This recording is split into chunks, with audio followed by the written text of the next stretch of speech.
Toolkit मामले की जांच के लिए सोमवार शाम दिल्ली पुलिस स्पेशल सेल की 2 टीमें ट्विटर के ऑफिस पहुंची। पहले एक टीम दिल्ली के लाडो सराय के दफ्तर पहुंची, इसके बाद दूसरी टीम गुड़गांव के ऑफिस पहुंचकर, हालांकि वहीं पर लाडो सराय के ऑफिस में कोई नहीं मिला।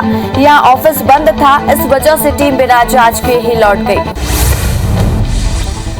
पश्चिम बंगाल में विधानसभा चुनाव के बाद हिंसा की घटनाओं की जांच कराने के लिए राष्ट्रपति रामनाथ कोविंद के पास ज्ञापन भेजा गया है। इस पर पूर्व जजों की और रिटायर्ड अफसरों समेत कुल 146 लोगों के दस्तखत हैं और इनका कहना है कि इन घटनाओं की SIT जांच कराई जाए। इसकी निगरानी का जिम्मा सुप्रीम कोर्ट के रिटायर्ड जस्टिस को दिया जाए। CBI के नए डायरेक्टर के लिए नामों पर चर्चा शुरू हो गई है। प्रधानमंत्री नरेंद्र मोदी की अध्यक्षता में सोमवार को हुई मीटिंग में नए डायरेक्टर के लिए 3 नामों को शॉर्टलिस्ट किया गया है। इस पैनल में भारत के चीफ जस्टिस NV रामन्ना और लोकसभा के विपक्ष नेता अधीर रंजन चौधरी शामिल हैं।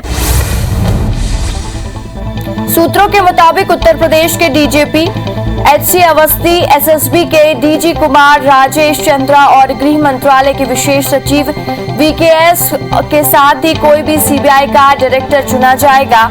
यह पद फरवरी से खाली है। अभी अतिरिक्त निदेशक प्रवीण सिन्हा 3 फरवरी से CBI के अंतरिम प्रमुख हैं। सेना प्रमुख जनरल MM नरवणे ने भूटान आर्मी के chief offence officer general Bhatt से बातचीत की है और दोनों ने द्विपक्षीय रक्षा सहयोग से जुड़े मुद्दों पर चर्चा की। दोनों सैन्य अधिकारियों के बीच टेलीफोन पर बातचीत हुई। इस क्षेत्र में चीन के बढ़ते दबदबे की भी चर्चा हुई। चक्रवाती तूफान यास पश्चिम बंगाल और उड़ीसा की तरफ आगे बढ़ रहा है। 26 मई की शाम तक इस तूफान के उत्तरी उड़ीसा के पारादीप और पश्चिम बंगाल के सागर आइलैंड में टकराने की संभावना है। मौसम विभाग ने यास को बताया कि गंभीर चक्रवात की श्रेणी में शामिल किया है। इसका असर पश्चिम बंगाल, उड़ीसा, आंध्र प्रदेश, तमिलनाडु और अंडमान निकोबार द्वीप समूह पर दिख सकता है। देश में कोरोना की स्थिति पर स्वास्थ्य मंत्रालय ने प्रेस कॉन्फ्रेंस की। इसमें एम्स के डायरेक्टर डॉक्टर रणदीप गुलेरिया भी ने कहा कि हमें कोरोना की पहली और दूसरी लहर में देखा कि बच्चों में संक्रमण बहुत कम देखा गया, इसलिए अब तक ऐसा नहीं लगता कि तीसरी लहर में बच्चों में संक्रमण देखा जाएगा, इसलिए लोगों को डरना नहीं चाहिए। ब्लैक और व्हाइट फंगस के बाद अब येलो फंगस सामने आया है। येलो फंगस का ये मामला उत्तर प्रदेश के गाजियाबाद में सामने आया है। गाजियाबाद में एंटी स्पेशलिस्ट डॉक्टर BP त्यागी का दावा है कि ब्लैक और व्हाइट फंगस के मुकाबले येलो फंगस कहीं ज्यादा खतरनाक है। सरकार ने वैक्सीनेशन के नियमों में बदलाव किया है। इससे 18 से 44 एज ग्रुप के लोगों को काफी राहत मिलेगी।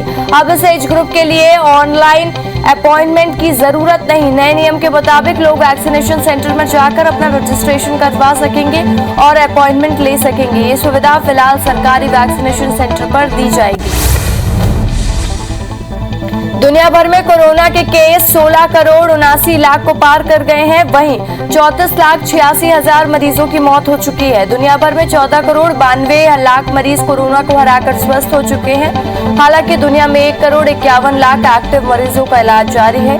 संक्रमण के मामले में भारत दुनिया में अमेरिका के बाद दूसरे स्थान पर बना हुआ है।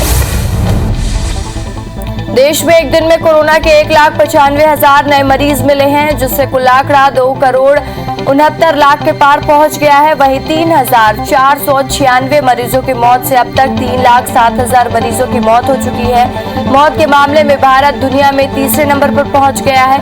हालांकि देश में 24 घंटे में लगभग 3,26,000 मरीज ठीक भी हुए हैं। महाराष्ट्र में 22,122 नए मामले से कुल आंकड़ा 56,02,000 के पार हो गया है।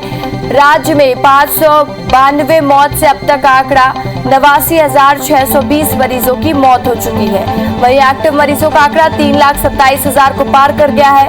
राज्य में 42,000 से ज्यादा मरीज स्वस्थ भी हुए हैं। पुणे में 1,980 और मुंबई में 1,049 नए केस मिले हैं। मध्य प्रदेश में 2,936 नए केस मिलने से आंकड़ा 7,67,000 के पार हो गया है। प्रदेश में 60 मरीजों की मौत से कुल आंकड़ा 7,618 हो गया है। MP में एक्टिव मरीजों की संख्या 53,653 पहुंच गई है। वहीं पिछले 24 घंटे में 6,000 989 मरीज डिस्चार्ज हुए हैं। वहीं इंदौर में 773 और भोपाल में 572 नए केस मिले हैं। छत्तीसगढ़ में कोरोना के 4,200 नए केस मिले हैं। प्रदेश में एक्टिव मरीजों का आंकड़ा 60,938 पहुंच गया है। वहीं 60 मरीजों की मौत से अब तक आंकड़ा 12,646 लोगों की मौत हो चुकी है। 8,685 मरीजों के डिस्चार्ज होने से कुल आंकड़ा 8,89,000 को पार कर गया है और रायपुर में 175 और दुर्ग में 95 नए मरीज मिले हैं। कोरोना के केस कम होते ही छत्तीसगढ़ में लॉकडाउन में छूट दे दी जा रही है। 8% से कम संक्रमण वाले जिले 1 जून को अनलॉक होंगे।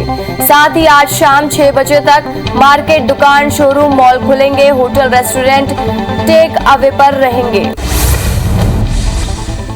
कोरोना से लड़ने वेंटिलेटर, ऑक्सीजन कंट्रेक्टर और टेस्टिंग और पीपीई किट को लेकर वायुसेना का विमान माना विमानतल रायपुर पहुंचा। भाजपा सांसद व विधायक ने छत्तीसगढ़ की जनता के इलाज में केंद्र सरकार द्वारा लगातार किए जा रहे सहयोग के लिए प्रधानमंत्री नरेंद्र मोदी व स्वास्थ्य मंत्री डॉक्टर हर्षवर्धन का आभार व्यक्त किया है।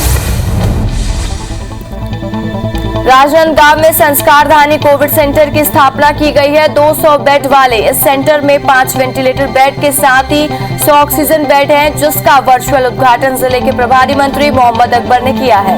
इस कोविड सेंटर का निर्माण कांग्रेस कमेटी की ओर से किया गया है। डोंगरगढ़ के छुई खदान अनुविभाग के अंतर्गत आने वाले 18 विभागों के अधिकारियों ने 20 जंबो ऑक्सीजन सिलेंडर सामुदायिक स्वास्थ्य केंद्र को दान किया है। राजस्व विभाग और वन विभाग ने 2-2 और बाकी विभागों ने 1-1 नग जंबो ऑक्सीजन सिलेंडर दिया है। रेलवे की ऑक्सीजन एक्सप्रेस ने ऑक्सीजन आपूर्ति को लेकर नया रिकॉर्ड बनाया है। एक दिन में 1142 मीट्रिक टन ऑक्सीजन की आपूर्ति की गई है। इससे पहले 20 मई 2021 को 1118 मीट्रिक टन ऑक्सीजन की आपूर्ति की गई थी। भारतीय रेलवे ने एक महीने में 14 राज्यों में 16,000 मीट्रिक टन से अधिक ऑक्सीजन की आपूर्ति की है। बिलासपुर संभाग में ब्लैक फंगस के मामले तेजी से बढ़ते ही जा रहे हैं। शहर की जहां अब तक आधा दर्जन मरीज ब्लैक फंगस के सामने आ चुके हैं, वहीं संभाग के दूसरे जिलों में भी रोजाना ब्लैक फंगस के मरीज सामने आ रहे हैं। 3 गंभीर मरीजों को रायपुर रेफर किया गया है, वहीं 11 मरीजों का सिम्स में उपचार चल रहा है। सीएम शिवराज सिंह चौहान के निर्देश पर इंदौर के राधा स्वामी न्यास कोविड सेंटर पर जल्द ब्लैक फंगस का इलाज शुरू होगा। साथ ही तीसरी लहर को देखते हुए यहां इंतजाम किए जाएंगे। 100 बेड का पोस्ट कोविड-19 सेंटर शुरू किया जाएगा। साथ ही कोरोना से ठीक हुए मरीजों का निःशुल्क परीक्षण किया जाएगा। सरगुजा संभाग में भी कोरोना के बाद अब ब्लैक फंगस के मामले सामने आ रहे हैं। एक संदिग्ध मरीज की मौत के बाद संभाग के सबसे बड़े अस्पताल मेडिकल कॉलेज हॉस्पिटल में न सिर्फ ब्लैक फंगस के मरीज के लिए अलग बेड का निर्माण किया गया और अलग वार्ड का निर्माण किया गया, बल्कि रैपिड रिस्पांस टीम का भी गठन किया गया है। स्वास्थ्य मंत्री प्रभुराम चौधरी का भोपाल में बन रहे काटजू अस्पताल का निरीक्षण किया। इस दौरान उन्होंने अधिकारियों को जल्द निर्माण काम कराने के निर्देश दिए हैं। स्वास्थ्य मंत्री ने बताया कि इसे जल्द पूरा करना प्राथमिकता में है, पर कोरोना के कारण निर्माण में देरी हुई है। बोकारो स्टील प्लांट से 2 टैंकरों में ऑक्सीजन लेकर पहुंची स्पेशल गाड़ियों को भेड़ाघाट में अनलोड किया गया, जबकि एक टैंकर को सागर के मकरोनिया में उतारा गया। कोरोना काल में रेलवे की तरफ से अब तक जबलपुर के लिए 17 ऑक्सीजन एक्सप्रेस चलाई गई हैं, जिसमें से 52 टैंकरों के जरिए लगभग 588 मीट्रिक टन ऑक्सीजन सप्लाई की गई है। रीवा के सुपर स्पेशलिटी अस्पताल से ब्लैक फंगस का एक मरीज भाग गया। अस्पताल प्रबंधन के मुताबिक 50 वर्षीय सुरेंद्र पांडे के नाम का ये मरीज भाग गया, जिसे बाहर निकालने के लिए डॉक्टरों ने सर्जरी करवाने की बात कही थी और जिसके बाद मरीज और उनके परिजन अचानक गायब हो गए, जिनका पता नहीं चल पाया है। मध्य प्रदेश के मुख्यमंत्री शिवराज सिंह चौहान आज मजदूरों को बड़ी सौगात देंगे। सीएम शिवराज 11,28,130 पंजीकृत निर्माण श्रमिकों के खाते में राशि ट्रांसफर करेंगे। छत्तीसगढ़ में टूल किट को लेकर सियासी पारा उबाल पर है। अपने ऊपर एफआईआर के विरोध में पूर्व मुख्यमंत्री रमन सिंह ने प्रदेश अध्यक्ष, नेता प्रतिपक्ष समेत कई दिग्गजों के साथ राजधानी के सिविल लाइन थाने में के सामने जाकर धरना दिया और उन्हें गिरफ्तार करने की चुनौती दी। रायपुर में धरना खत्म कर रमन सिंह अपने बंगले पहुंचे।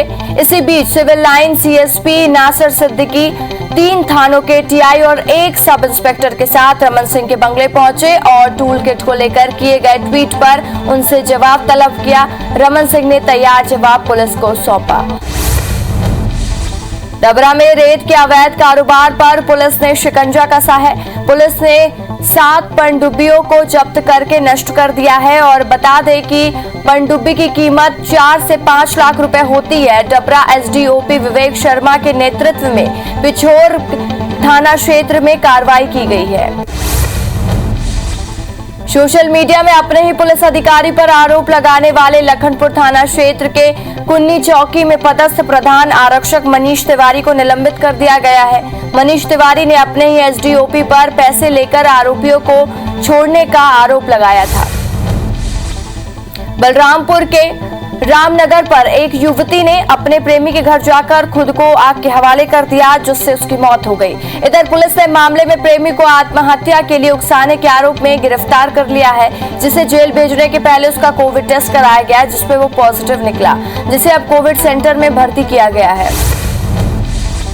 कोरोना मरीज से ज्यादा पैसे ऐंठ रहे निजी अस्पतालों को रायपुर स्वास्थ्य विभाग ने चेतावनी जारी कर दी है। ऐसे में अस्पताल पर अब दोहरी कार्रवाई की जाएगी। रायपुर सीएमएचओ ने कहा है कि जो अस्पताल शासन की ओर से तय रेट से ज्यादा पैसे वसूलते हैं, उन्हें अतिरिक्त पैसे तो लौटाने ही होंगे। नकली रेमडेसिविर इंजेक्शन की गोधंधे पर सिटी अस्पताल में शामिल होने के खुलासे के बाद अब नर्सिंग होम एसोसिएशन ने भी कड़ा रुख अपना लिया है। Madhya Pradesh nursing home association की बैठक में सभी सदस्यों ने सर्वसम्मति से सिटी अस्पताल के एसोसिएशन की सदस्यता से निष्कासित करने का फैसला लिया है। छत्तीसगढ़ के आंगनबाड़ी कार्यकर्ताओं की याचिका पर बिलासपुर हाईकोर्ट में सुनवाई हुई, जिसमें कोर्ट ने 2 महीनों के भीतर मामले का निराकरण करने के निर्देश राज्य सरकार को जारी किया है। बता दें कि आंगनबाड़ी कार्यकर्ताओं ने पोषण ट्रैकर ऐप डाउनलोड करने के राज्य सरकार के दिए गए आदेश को चुनौती दी थी। बिलासपुर हाईकोर्ट ने फल व्यापारी की याचिका पर सुनवाई करते हुए नगर निगम की कार्रवाई को गलत करार दिया है। कोर्ट ने कहा है कि तिफरा स्थित फल मंडी निगम क्षेत्र में नहीं आता, इसलिए फल व्यापारी के खिलाफ की गई निगम की कार्रवाई अनुचित है और साथ ही बता दें कि 21 मई को निगम अतिक्रमण दस्ते की तिफरा स्थित कृषि उपज मंडी को राजा फ्रूट कंपनी के खिलाफ कार्रवाई की थी। भाजपा के राष्ट्रीय प्रवक्ता संबित पात्रा को टूल किट मामले में बयान और अभिलेखों की बरामदगी के लिए 26 मई को व्यक्तिगत या ऑनलाइन उपस्थित होने के लिए दूसरा नोटिस जारी किया है। भाजपा के राष्ट्रीय प्रवक्ता संबित पात्रा के साथ पूर्व मुख्यमंत्री डॉक्टर रमन सिंह भी इस मामले में अभियुक्त हैं। रायपुर के दलदल सिवनी में फोम और ऑयल गोदाम में लगी भीषण आग पर काबू पा लिया गया है। आग की इस घटना की किसी प्रकार की जानहानि नहीं हुई है। हम आपको बता दें, लेकिन रिहायशी इलाके में ज्वलनशील पदार्थ की फैक्ट्री और गोदामों में पोल खुल गई है। आग श्याम और महेश ट्रेडर्स से शुरू हुई। धार में मोहनी हेल्थ एंड हाइजीनिक कंपनी में भीषण आग लग गई। यहाँ स्वास्थ्य संबंधित उपकरण के साथ ही मास्क बनाए जाते हैं। हम आपको बता दें, देखते ही देखते आग का विकराल रूप हो गया, जिसकी लपेट में दूर से दिखाई दे रही थी। वहीं सूचना पर पहुंची फायर ब्रिगेड की टीम घंटों की मशक्कत के बाद आग पर काबू पाया। बड़वानी में कोरोना गाइडलाइन का जमकर उल्लंघन हुआ। दरअसल एक व्यक्ति की मौत के बाद सैकड़ों की संख्या में लोग जांचे की शामिल हुए थे और साथ ही इस जनाजे के इस दौरान राजस्व विभाग और पुलिस के बार बार समझाने पर भी लोगों ने भीड़ कम नहीं की और जिसके बाद पुलिस ने 22 लोगों के खिलाफ एफआईआर दर्ज किया। कांकेर के चिंगनार गांव में नक्सलियों की मुखबिरी के शक में एक ग्रामीण की हत्या कर दी गई और जानकारी के मुताबिक नक्सलियों ने 18 मई को ग्रामीण लच्छू मरकाम को घर से अपहरण कर लिया था, जिसके बाद आज सुबह उसका शव जंगल के सड़ी गली हालत में मिला है और फिलहाल पुलिस मामले की जांच में जुट गई है। जशपुर के बगीचा थाना क्षेत्र में एक ससुर ने अपने दामाद की कुल्हाड़ी मारकर हत्या कर दी। वारदात को अंजाम देने के बाद आरोपी ससुर फरार है, जिसकी तलाश पुलिस कर रही है। पुलिस के मुताबिक डनकरी निवासी सहदेव राम खेत से वापस लौट रहा था। इसी दौरान उसका ससुर आया और उस पर वार कर दिया। दतिया में रेत माफिया का आतंक जारी है। रेत से भरे ट्रैक्टर में सोमवार को पीताम्बरा पीठ के बाहर लाखों रुपए की लागत से बने विशेष दरवाजों को तोड़ दिया। लॉकडाउन के चलते लोगों की आवाजाही नहीं थी, लिहाजा बड़ा हादसा नहीं हुआ, ना ही जनहानि हुई है। वहीं कलेक्टर ने जांच के लिए एक टीम गठित कर दी है। सीबीआई के नए डायरेक्टर के लिए नामों पर चर्चा शुरू हो गई है। प्रधानमंत्री नरेंद्र मोदी की अध्यक्षता में सोमवार को हुई मीटिंग में नए डायरेक्टर के लिए 3 नामों को शॉर्टलिस्ट किया गया है। इस पैनल में भारत के चीफ जस्टिस एनवी रमन्ना और लोकसभा के विपक्ष नेता अधीर रंजन चौधरी शामिल हैं। सूत्रों के मुताबिक उत्तर प्रदेश के डीजीपी एचसी अवस्थी, एसएसबी के डीजी कुमार राजेश चंद्रा और गृह मंत्रालय के विशेष सचिव वीएसके कुमोटी ने भी उनके कोई सीबीआई के डायरेक्टर चुना जाएगा। यह पद फरवरी से खाली है। अभी अतिरिक्त निदेशक प्रवीण सिन्हा 3 फरवरी से सीबीआई के अंतरिम प्रमुख हैं। टूल किट विवाद के बीच सोमवार शाम को ट्विटर इंडिया के ऑफिस पहुंचने के बाद दिल्ली पुलिस की स्पेशल सेल ने छापेमारी की बात के साफ इनकार कर दिया है। पुलिस ने सफाई देते हुए कहा है कि वहां छापेमारी के लिए नहीं गई थी, सिर्फ नोटिस देने के लिए ट्विटर के ऑफिस गई थी। पश्चिम बंगाल में विधानसभा चुनाव के बाद हिंसा की घटनाओं की जांच कराने के लिए राष्ट्रपति रामनाथ कोविंद के पास एक ज्ञापन भेजा गया है। इस पर पूर्व जजों और रिटायर अफसरों समेत कुल 146 लोगों के दस्तखत हैं। इनका कहना है कि इन घटनाओं की जांच एसआईटी से कराई जाए और इसकी निगरानी का जिम्मा सुप्रीम कोर्ट के रिटायर्ड जस्टिस को दिया जाए। पीएनबी घोटाले का आरोपी भगौड़ा मेहल चौकसी अब एंटीगुआ बरबुडा के पास लापता बताया जा रहा है। वहां से मीडिया के मुताबिक पुलिस रविवार को चौकसी की तलाश कर रही है। चौकसी आखिरी बार रविवार शाम 5:15 पर उसकी कार में देखा गया था। उसकी कार तो मिल गई तो, लेकिन चौकसी का पता नहीं चल पा रहा है। चक्रवाती तूफान यश पश्चिम बंगाल और उड़ीसा की तरफ आगे बढ़ रहा है। 26 मई की शाम तक इस तूफान के उत्तरी उड़ीसा के पारादीप और पश्चिम बंगाल के सागर आइलैंड के टकराने की संभावना है। मौसम विभाग ने यास को लेकर बहुत गंभीर चक्रवात की श्रेणी में शामिल कर दिया है। इसका असर पश्चिम बंगाल, उड़ीसा, आंध्र प्रदेश, तमिलनाडु और अंडमान निकोबार द्वीप समूह पर दिख सकता है। देश में कोरोना की स्थिति पर स्वास्थ्य मंत्रालय ने प्रेस कॉन्फ्रेंस की। इसमें एम्स के डायरेक्टर डॉक्टर रणदीप गुलेरिया ने कहा कि हमने कोरोना की पहली और दूसरी लहर में देखा कि बच्चों में संक्रमण बहुत कम देखा गया है, इसलिए अब तक ऐसा नहीं लगता कि तीसरी लहर में बच्चों में संक्रमण देखा जाएगा, इसलिए लोगों को डरने की जरूरत नहीं है। ब्लैक और व्हाइट फंगस के बाद अब येलो फंगस सामने आया है। येलो फंगस का यह मामला उत्तर प्रदेश के गाजियाबाद से सामने आया है। गाजियाबाद की एंट्री स्पेशलिटी डॉक्टर बीपी त्यागी का दावा है कि ब्लैक और व्हाइट फंगस के मुकाबले येलो फंगस कई ज्यादा खतरनाक है।